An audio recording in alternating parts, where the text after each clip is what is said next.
Well, folks, it's the night we've all been waiting for when the best trainers in the country bring their best 3-year-olds and duel it out for that sought-after Futurity buckle. And the man who made it all happen was none other than Matt Gaines, aboard second spot with a phenomenal 2:29. Congratulations to you, Matt. You looked absolutely elated at that moment when you kind of looked like you had that winning feeling in your veins. Well, I feel like I've had a shot to win this a couple different times and come up short, and it's just it's so hard to pull off. It just is. It's everything has to fall together, and you got to have a good horse and cut the right cows, and and your help, and and it's just all got to fit. And I thank my Lord and Savior for allowing this to happen, because it's an amazing feeling, and I'm very blessed with just everything. My wife Tara is awesome. She keeps everything going, and the Barkers. They're just amazing people. They've been so good to me and raising good horses and giving me good horses to ride, and so it feels good.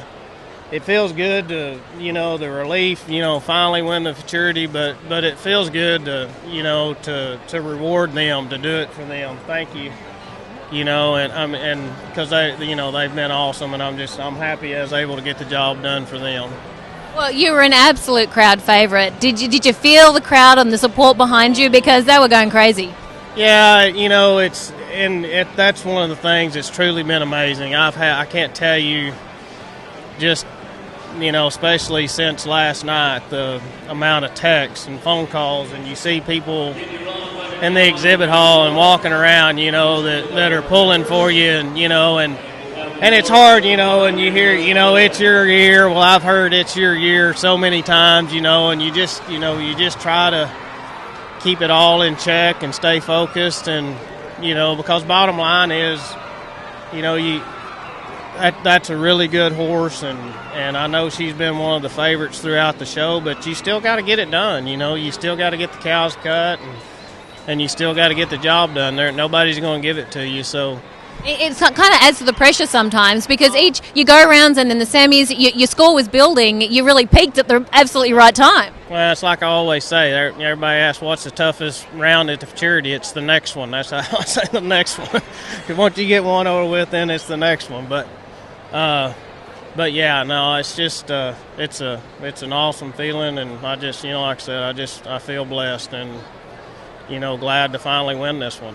Can you talk us through your run? You seem to pick all the black cows. What was it about those? It's funny. I watched that first bunch, and I didn't watch them real close, but I watched those guys showing, and I'm normally one of the last ones to cut black cows, but I watched everybody cutting the colored cattle, and most of them were pretty strong and pushy, and and everybody's going for it, and I just said to myself, it looks to me like everybody's pushing a little too hard, trying a little too hard, going a little too fast, and and the colored cattle look to be pretty strong. So I kind of had that mindset when I went up there to watch cows, still open-minded to all the cattle, and there was a few colored cattle that I like too, but I really focused on the blacks. They seem to be a little not quite as strong, and I felt like with my mare, the way she's been, if I could just keep something in front of her, away from her, that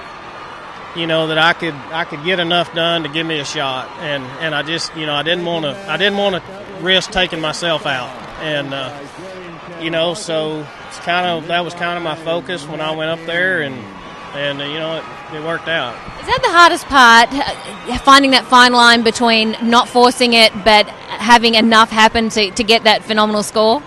Yeah, and it helps having a horse like that. Like she's got so much look in what she does. I don't feel like I have to force it. I feel like I just and I've kind of learned that about her going through the rounds, and even last night. If I can just stay clean and keep from getting in a bind, she's going to mark a big score. And so So it's kind of nice to have that feeling. Like I didn't feel like I had to go cut some tough cows and go hold them to have a shot to win. I just needed to be smart and cut cows, let her do her deal, and if it was me, it'd work. So tell us about this horse. You trained its mother, so you're obviously very familiar with the bloodline. Yes, yeah. I trained her mother, and this mare is very similar to her mother.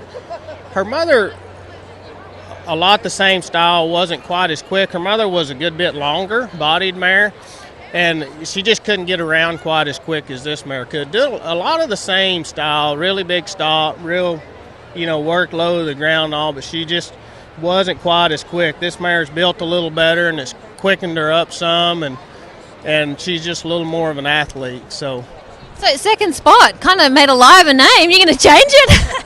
Well, no, we're going to leave it. We're going to leave it.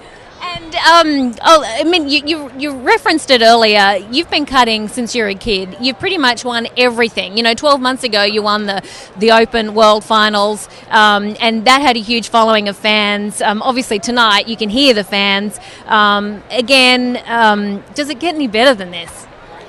Well, who knows? It'd be hard to get much better than this. Last year was amazing. That's, and winning the Futurity tonight's awesome, but I don't know that anything will take the place of last year. That was such an